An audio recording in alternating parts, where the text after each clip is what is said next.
Hi, I'm Ron Eugene with today's photography lesson. Today I'm going to describe to you the benefits of manipulating the aperture.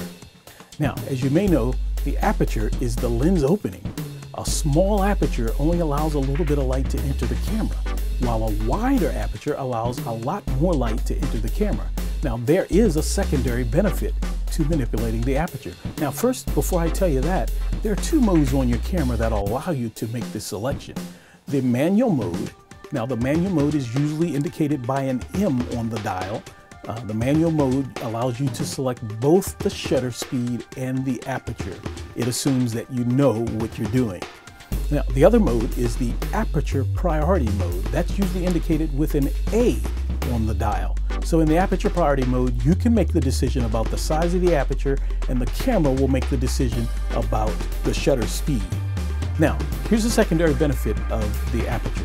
The aperture also controls what's known as depth of field. What is depth of field? Well, I'm glad you asked. Depth of field is whenever you've seen a picture of a person and they're nice and sharp, but the background is fuzzy and nondescript. That's shallow depth of field. It looks wonderful. You look at the movies and they use it all the time. So the wider the aperture, the more shallow the depth of field. That's today's photography lesson. I'm Ron Eugene.